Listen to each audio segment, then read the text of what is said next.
Okay, so in this video I'm going to go ahead and show a overview of how these three classes, the student list runner, the student list, and the student class all sort of fit together. So let's go ahead and take a look into each one of these.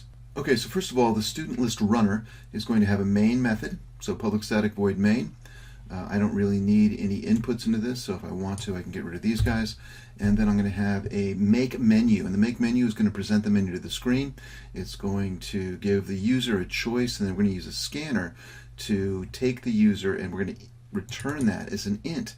And so then I will know which of the methods to call in the student list class. Okay, so here we are in the student list class. You can see that we're going to make a scanner, so I need to import java.util.scanner.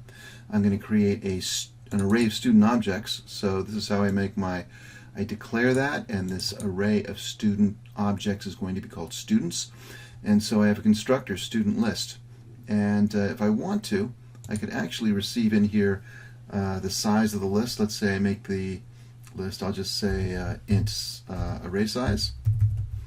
And then I will be able to make this. So right here, if I take my students, I can bring them down here inside the constructor, and I can say students is equal to a new student array, and I can put the size in here. So let's go ahead and say the size is going to be array size.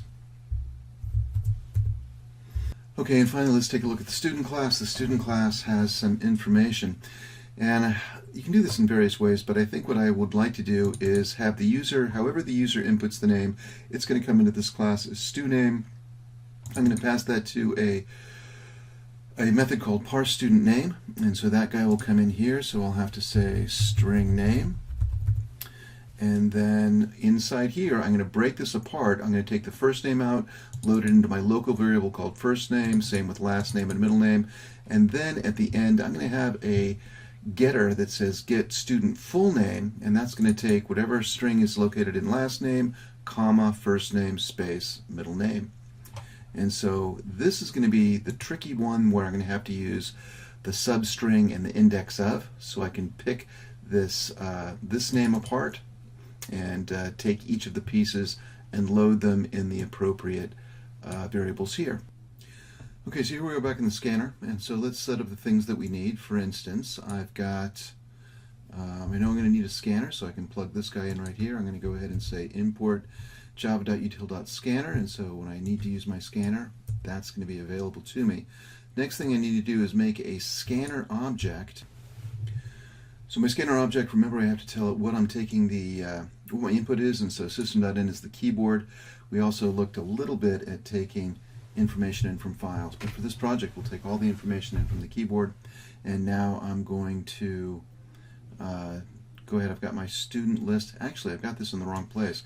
I don't want these guys to have to be static, and so I'm going to call these guys, I'm going to create these guys in here, and so that is inside my main method.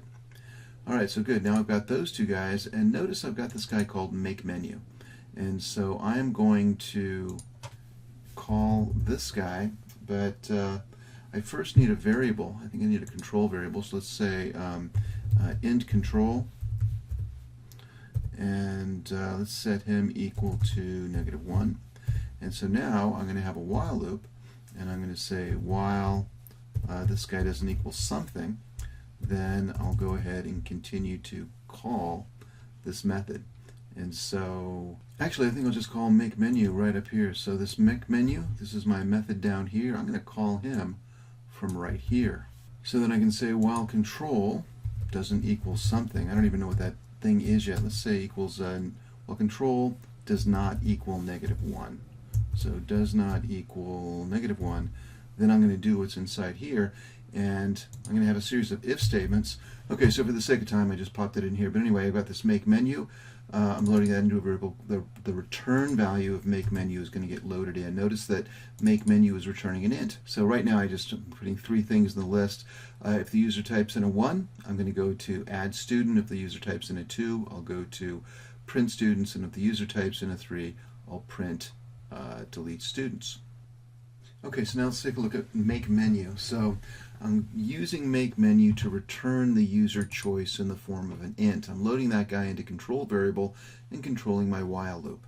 And then each time I go through my while loop, I'm going to go to one of these three methods, and then I'll go ahead and call make menu again. And so I realized that first of all my scanner is in the wrong place. I need to move my scanner down here where I'm going to be using it. This is where I'm going to be scanning input. The import doesn't need to change. And then what I need to do is give the user a choice. So I'm going to have a print statement. I'm going to say choose one of these three things, and then the user will input that. And I have to make sure that anytime I see a return int here that I have to return an int. So there has to be some variable that you're going to return. Let's go ahead and call it user input. So you've got to make that guy. So let's make that up here and say, int user input. And let's set it equal to 0, and then I'm going to give the user a choice. What do they want to do? They're going to go ahead and choose 1, 2, or 3, and then they're going to return that. That value is going to get loaded in control, while the while loop will check the control again, and we'll go through this series again.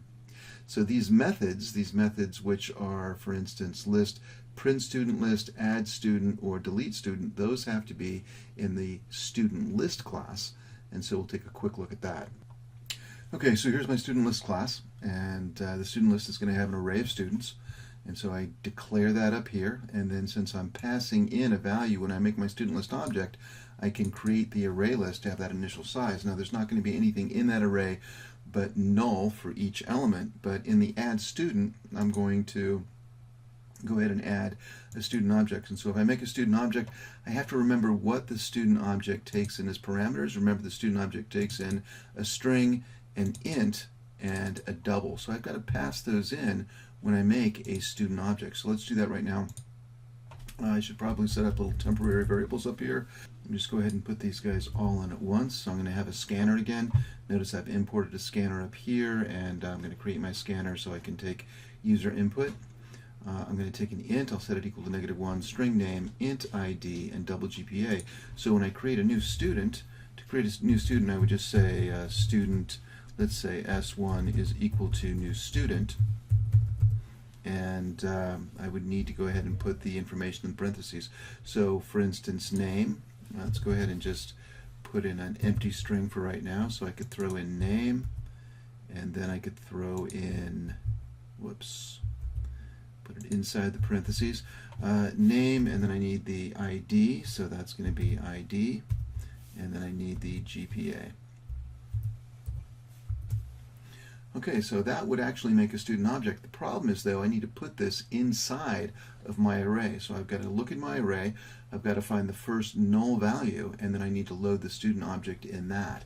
And so in that case, let's go ahead and make this a little bit more interesting. Let's go ahead and say students, and let's say I've got students 0 is equal to new student. So that would do the same thing, and it would always load it into the first element.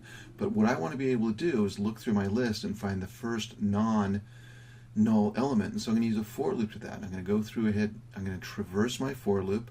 As soon as I come to an element that's null, then I can go ahead and load this guy into that. Now remember, in my student object, it's going to get the name however the user inputs it, and then I'm going to load that into this guy called parse student name, and this is where I'm going to do the work to parse the student name. I'm going to take part of that string and load it into first name, part of the string load it into last name, part of the string and load it into middle name, and then I can return the whole thing by putting this string down at the end. So that's our overview of this project, and that's it for tonight. Bye-bye.